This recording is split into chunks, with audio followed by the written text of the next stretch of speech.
할렐루야. 네, 오늘도 복된 예배 자리로 나오신 우리 사랑하는 성도님들 주님의 이름으로 환영하고 축복하고 또 사랑합니다. 네, 한 주간 평안하게 잘 지내셨나요?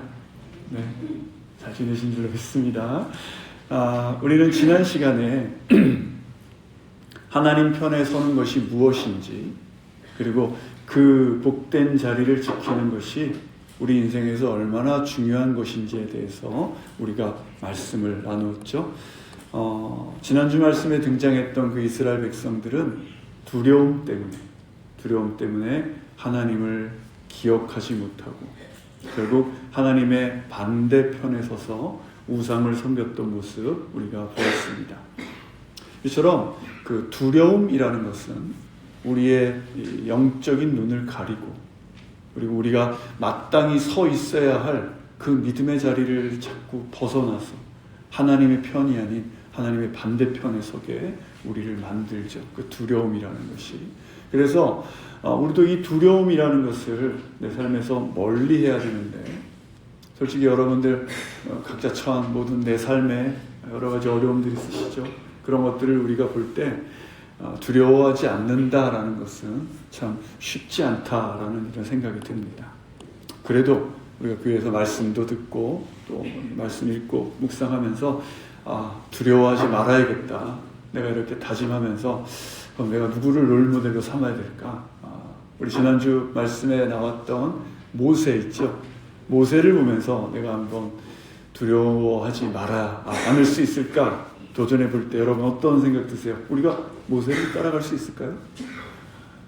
모세라는 분은 왠지 도저히 우리가 범접할 수 없는 뭔가 이렇게 차원이 다른 그런 분처럼 우리가 느껴진다는 것입니다. 그때 우리가 나눴던 말씀 중에 그러면 이 모세 말고, 이 모세를 우리가 따라하는 것이 어렵다라면 또 한 사람들, 하나님 편에 섰던 사람들 여러분 기억하시나요? 그 금송아지 사건 때 모세가 나타나서 여호와 편에 설 자들은 나를 따르라고 했을 때 그 말을 듣고 나왔던 사람들이 있죠. 누굽니까? 레위 사람들이 있잖아요. 모세는 내가 따라하기 범접하기 힘든 분이니까 그 레위 사람들은 우리가 좀 어떻게 본받고 따라할 수 있지 않을까, 이런 생각을 우리가 들 수가 있는데, 여러분 우리나라에서는 이런 경우 이제 모습이 잘 없는데 외국의 TV나 뉴스를 보면 이런 모습들 보신 적 있으시죠? 네. 뭐 미국의 정치인들이라든가 뭐 도지사, 경찰 간부들, 이제 그런 분들이 어떤 중대 발표를 하거나 인터뷰를 하거나 이제 그런 브리핑 할 때 이런 모습들이 있어요. 그래서 우리가 이 모세의 부름에 응답해서 모세 곁에 섰던 그 레위인들을 생각할 때 이렇게 생각할 수 있습니다. 모세가 하나님의 편으로 나오라고 했을 때 모세가 앞에 서 있고 레위인들은 그 뒤에 우리도 이 뜻에 동의한다, 이런 느낌으로 서 있는 이런 모습으로 생각하실 수가 있는데, 이 레위인들이 우상 숭배가 아닌 하나님의 편에, 그러니까 모세 부름에 나와서 하나님의 편에 서서 그들이 했던 행동은 단지 그저 모세 뒤에 병풍처럼 서 있었던 것이 아닙니다. 레위인들이 무엇을 했느냐? 그들의 손에 칼이 들려졌다는 것이죠. 그리고 그 칼을 손에 들고 끝내 하나님 편에 서지 않고 우상 숭배 편에 섰던 사람들을 그 칼로 다 치기 시작했다는 것입니다. 그리고 그들의 칼을 당하는 그 대상에는 심지어 그 레위인들의 부모도 있었고 친구도 있었고 자식들까지도 우상 숭배 자리에 있는 자들이라면 그 레위인들의 칼을 맞이해야 했다는 것이죠. 이토록 하나님의 편에 선다라는 것은 정말로 비장하고 어떤 인간적인 그 정을 끊어내야 하는 어떤 그런 처절한 결단이 필요하기도 하다라는 것입니다. 자, 그러면 우리가 어떤 완벽해 보이는 모세처럼 그렇게 믿음의 길을 가는 것은 거의 생각지도 못할 일이고, 또 레위 자손들처럼 그렇게 처절하게 가족의 피를 내 손에 묻히면서까지 하나님 편에 선다라는 것도 우리 평범한 우리 성도들에게는 참으로 어렵고 너무나 가혹해 보인다는 것입니다. 자, 그럼 우리는 어떻게 해야 될까요? 내 삶 속에 여러 가지 상황들이 나에게 두려움으로 밀려오는 이 시대에 모세나 레위인처럼 우리가 강한 결단을 내릴 자신이 없는 우리는 그럼 어떻게 합니까? 우리는 결국 하나님 편에 설 수 없는 사람들입니까? 라고 우리는 스스로에게 질문을 하게 되는데, 그래서 오늘 저는 하나님 편에 서기를 간절히 원하고 또 그 복된 자리를 우리가 사모하지만 여전히 현실의 두려움 때문에 주님께 조금 더 가까이 가고 싶지만 그렇게 하지 못하는 우리 성도님들에게 또 저에게 성경에 나오는 한 사람을 제가 소개하고 싶습니다. 자, 이 사람은 어떤 사람인가?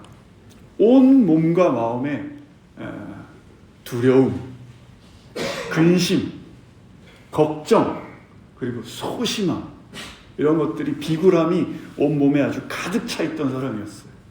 그런데 누구보다 하나님을 사랑하고 싶어 했고 또 하나님의 사랑을 확인하고 싶어 했던 그 한 사람이 있습니다. 누굽니까? 오늘의 말씀 나오는 바로 기드온이라는 사람이죠. 자, 6장 11절 우리 다시 한번 읽을게요. 시작. 여호와의 천사가 아비에셀 사람 요아스의 땅인 오브라에 와서 떡갈나무 밑에 앉았습니다. 그때 요아스의 아들 기드온은 미디안 사람들에게 들키지 않으려고 포도즙 짜는 큰 통 속에서 밀을 타작하고 있습니다.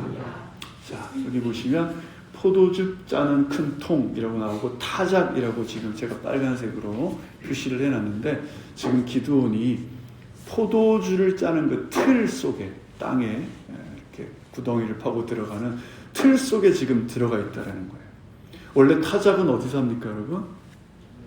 바람이 잘 통하는 언덕이라든가 넓은 마당에서 이렇게 털어야 되잖아요. 그래야지 껍질들은 날아가고 알맹이들만 떨어지는 것이, 그게 타작인데, 이 기드온은 어떻게 합니까? 땅을 파고 그 속에 포도주 틀을 넣고 그 속에 이렇게 쭈그리고 앉아서 그렇게 타작을 하고 있는 거예요. 거기서 작은 작대기 같은 것으로 밀을 이렇게 털고, 그리고 털어진 그 밀이삭을 손으로 이렇게 까고 있는 그런 모습. 왜 이럽니까? 혹시라도 미디안 사람들에게 들켜서 다 빼앗길까 봐 하나하나 이 밀이삭을 까고 있는 이런 모습인데, 자, 이렇게까지 하는 이유가 오늘 우리가 읽은 이 11절 앞부분에 설명되어 있는데요. 뭔가 이제 사사 드보라 이후에 이스라엘이 다시 죄를 범하게 됩니다. 그래서 하나님 앞에 다시 죄를 범하게 되고, 그래서 하나님께서는 7년이라는 시간 동안 이스라엘에게 침묵하시는 시간을 가지시게 돼요. 그리고 그 기간 동안 이스라엘은 미디안 민족에게 고통을 당하게 되는 그 시간이 있죠. 그런데 이 미디안 민족들은 다른 민족들보다 훨씬 더 악했다라는 것입니다. 어떤 추수할 때 쳐들어와서 곡식이나 이런 것들을 뺏어가는 것은 그건 아주 기본이고, 씨앗을 뿌릴 때, 그러니까 파종할 때 아예 그때부터 나타나서 씨앗조차 남기지 않고 모든 것을 다 수탈해 가던 민족들이 이 미디안 민족이었다라는 거예요. 그래서 이스라엘 사람들은 이 미디안 민족의 그 폭력에 견디지 못하고 산속에 굴을 파고 동굴에서 산에서 그렇게 살아야 했던 것입니다.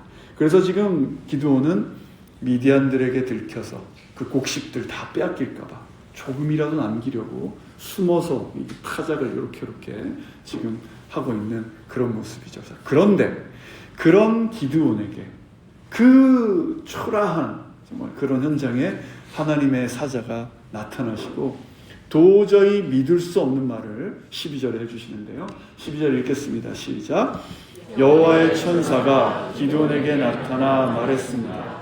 그대 용맹스러운 용사여, 여호와께서 너와 함께 하십니다.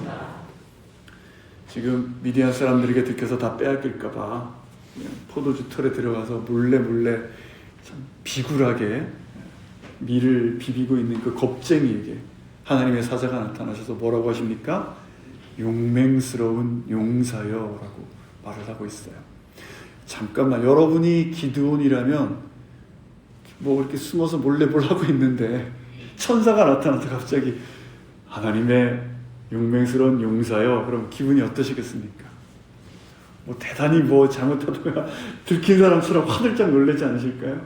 얼굴이 막 시뻘개지면서 너무 부끄러웠을 거예요. 그러면서 속으로는 하나님 나를 뭐 어떻게 놀리시는 건가? 내 꼴이 지금 이런데 이렇게 비굴하게 이러고 있는데 또 다른 것도 아니고 왜 나 같은 사람에게 용사라는 말을 하시는가? 이제 이런 생각이 드실 거예요. 자, 근데 여기서 알 수 있는 것이 하나 있습니다, 여러분. 중요한 거예요. 하나님이 여러분을 보시는 시선과 여러분이 여러분 자신을 보는 그 시선은 다르다라는 겁니다. 우리는 지금 현재 초라한 내 모습을 보면서 나는 초라하고 힘도 없고 뭐 비굴하게 뭐 이렇게 숨어서 이러고 있구나라고 기드온도 또 우리도 이렇게 생각하겠지만 하나님은 뭘 보시는 거예요? 하나님이 우리와 함께 하실 우리의 미래를 보시면서 그 미래의 하나님의 영광을 보시면서 지금 이 기드온에게 용맹한 용사여라고 말씀해주고 계신다라는 것입니다. 기드온의 현재가 아니라 하나님이 빚어가실 그 미래를 보시면서 큰 용사라고 불러주고 계세요. 자, 그러시면서 이제 약속을 하나 주시는데 14절입니다. 함께 읽겠습니다. 시작. 여호와께서 그에게 말씀하셨습니다. 너는 기운을 내고 가서 미디안 사람의 손에서 이스라엘을 구원해라. 내가 너를 보내는 것 아니냐. 아멘.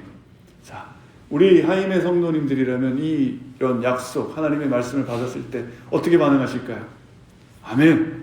주님, 제가 부족하지만 이런 모습으로 있지만 저를 부르시고 용사라고 칭해 주시고 또 이런 약속까지 주시니 감사합니다. 제가 말씀 따라서 순종하겠습니다. 라고 다 같이 그렇게 반응하실 줄로 믿습니다. 네. 그런데 기드온은 그러지 않는다는 것이죠.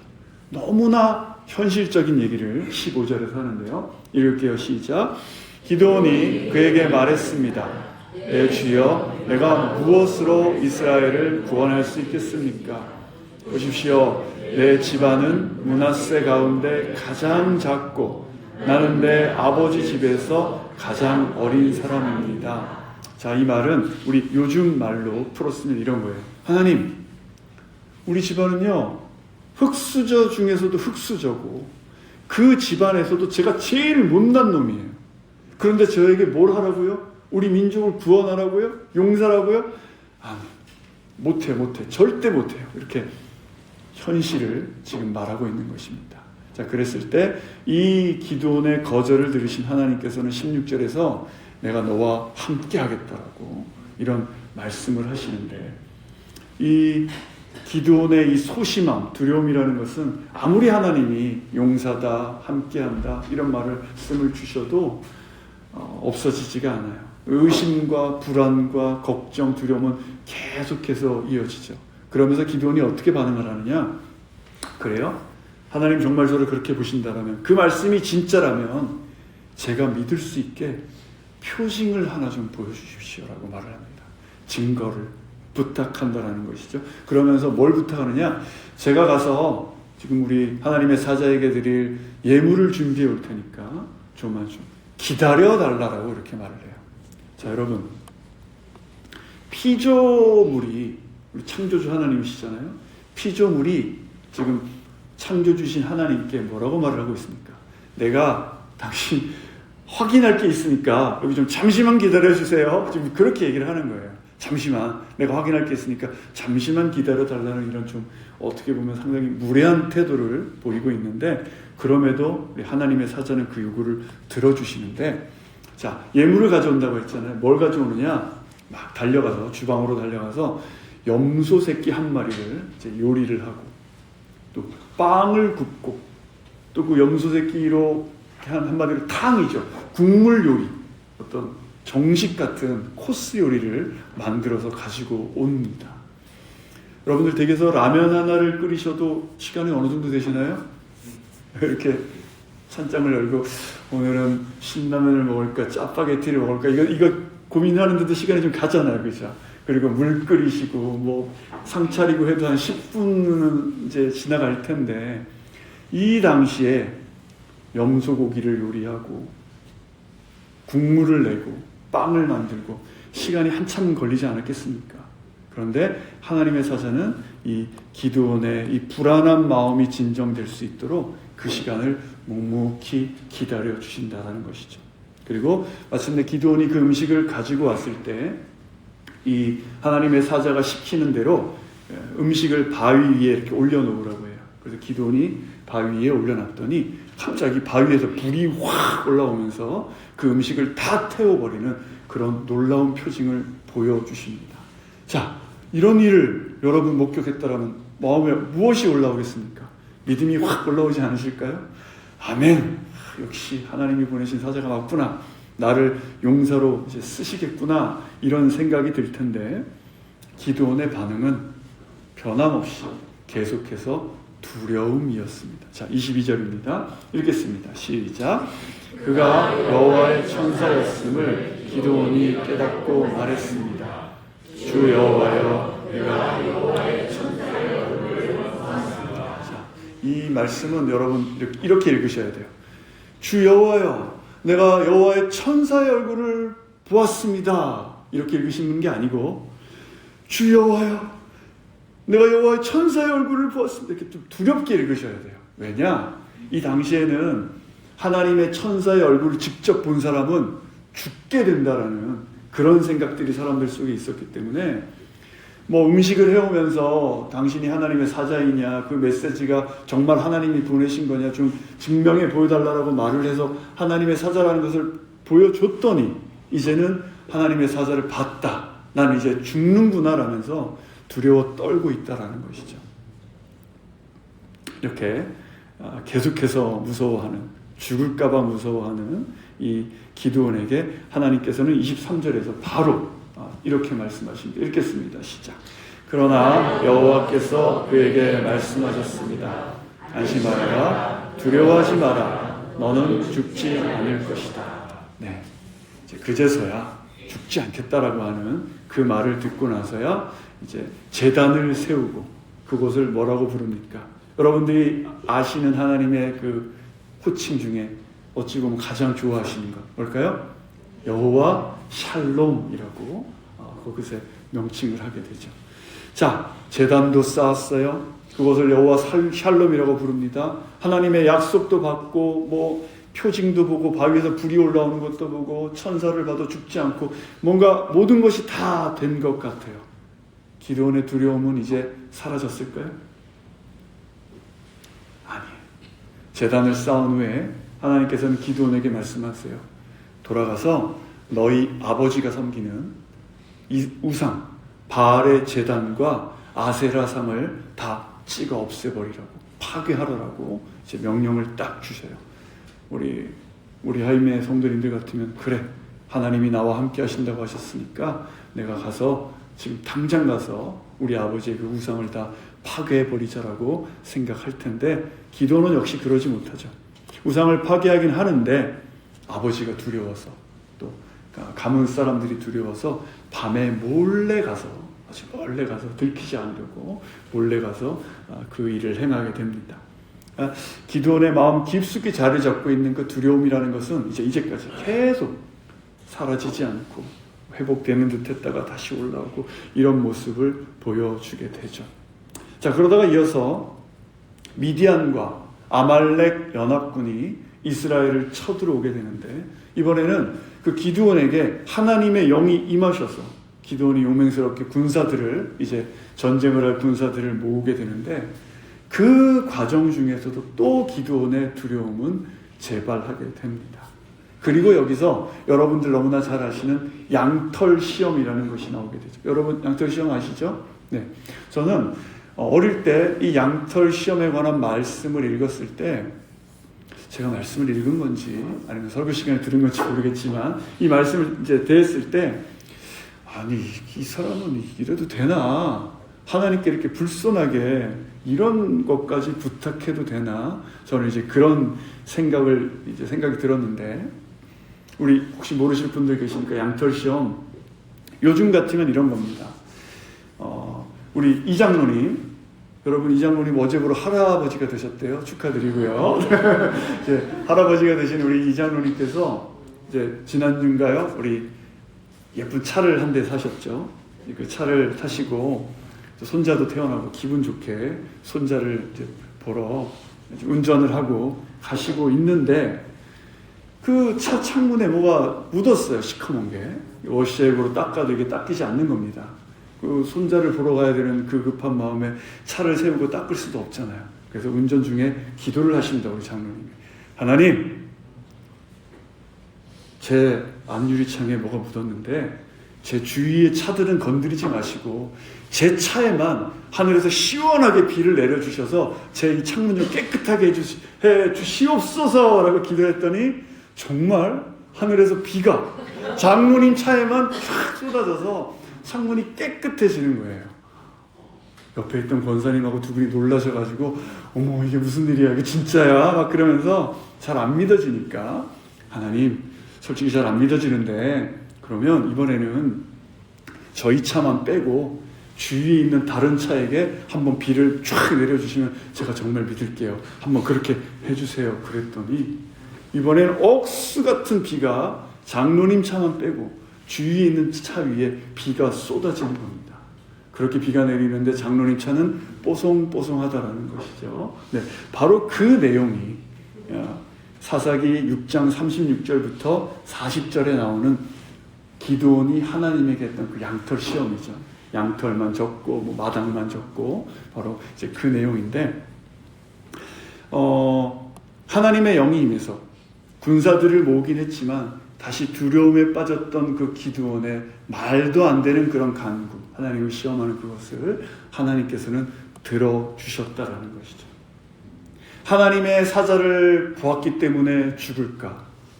아버지의 우상을 내가 파괴하다가 걸리면 아버지에게 맞아 죽을까? 전쟁에 나가서 또 전쟁하다가 죽을까? 이렇게 두려워하고 있는 기드온에게 하나님은 기드온이 원하실 때마다 끊임없이 지금 확신을 주고 계신 것을 우리는 보게 됩니다. 이런 기드온의 모습이 여러분 답답해 보이기도 하시겠지만 우리가 이 기드온의 모습 속에서 깊이 묵상해야 될 점이 하나 있다는 것이죠. 그것은 기드온은 항상 자신과 하나님의 관계에 집중한다는 거예요. 자, 그 양털 시험 여러분 다시 생각해 보시면 여러분 양털이 뭐 이스라엘에 졌고 어느 날은 안 졌고 뭐 이게 지금 미디안하고 싸워야 될 이 이스라엘 군대에게 무슨 상관이 있습니까? 그렇잖아요. 이런 기적을 주신다고 해서 미디안 군사들이 뭐 하나라도 누가 물리칠 수 있습니까? 전혀 상관이 없는 기적이잖아요. 요즘에야 뭐 양털이 적고 안 적고 뭐 이런 걸 우리가 유튜브로 찍어서 올리면 조회수가 많이 나오겠죠. 요즘에야 그렇겠지만 지금 이 시간에 이 말씀에 나오는 이 시간에 이런 기적은 전략적으로 아무런 도움이 되지 않는, 한마디로 쓸데없는 시간 낭비를 하고 있는 것입니다. 지금 전쟁을 지휘해야 하는 전쟁 지휘관이 마당에다가 양털 하나 놓고 이것이 졌나 안 졌나 이걸 관찰하고 있어요. 지금 적군들이 쳐들어오는데 지휘관이 지금 뭐 하고 있는 것입니까? 하등 쓸모가 없는 기적인 것이죠. 차라리 하나님 저와 함께 하신다는 걸 증명해 보이시려면 저 미디안 족속에게 벼락을 한번 내려주십시오. 그랬더니 하나님이 콱콱콱 치셨어요. 제가 더 믿을 수 있게 5번만 쳐주십시오. 5번 쳐셨어요. 뭐 이런 게 오히려 도움이 될 거 아니겠습니까? 근데 전혀 그렇지 않다라는 것이죠. 왜 기드온은 이렇게 우리가 볼 때 하등 전쟁에 도움이 될 것 같지 않은 이런 기적을 보여달라고 요구를 했던 것인가? 기드온은 자기의 유익이라든가 자신의 욕심, 내 문제 해결을 위해서 하나님을 이용하려고 했던 것이 아니다라는 것입니다. 그는 하나님을 알고 싶었던 거예요. 하나님이 정말 나를 사랑하시는지, 하나님이 나와 함께 하시는지 그것이 너무나 절실하게 알고 싶어서 그런 시험을 하나님께 요구하는 것을 보게 됩니다. 어떤 상황의 해결, 문제 해결보다 이 문제 속에서 하나님이 나와 지금 함께하고 계시는가, 그 관계, 하나님과 나와의 그 사랑의 줄이 끊어지지 않고 계속되고 있다는 그 확신이 기도는 계속 필요했던 것이죠. 그래서 그런 요구를 하게 되는 것을 보게 돼요. 하나님과 나와의 그 관계에 대해서 알고 싶고 확인하고 싶어하는 그 간절한 마음, 그 마음으로 하나님께 요구했고 하나님께서는 이제 들어주시는 것을 보게 됩니다. 그리고 그 마음을, 기도원의 그 두려운 마음을, 그 요구를 들어주시는 우리 하나님의 모습을 볼 때 어떻습니까? 혼내지 않으세요. 너 왜 이렇게 믿음이 없냐? 내가 몇 번을 보여줘야지 나를 믿겠냐라고 우리 하나님 채근하지 않으시죠. 계속해서 그 눈높이에 맞게, 그 믿음의 눈높이에 맞게 증거를 보여주고 계신 것을 보게 됩니다. 오늘 제가 쭉 설명드린 이 기도원을 보시는 여러분의 마음은 어떠십니까? 두려움 많고 무기력하고 무슨 일만 생기면 항상 가장 안 좋은 것부터 상상하고 하나님을 믿는다라고 하면서 계속 불안해하는 바로 그런 내 안에도 분명 기드온과 같은 모습이 우리에게도 있는 것이죠.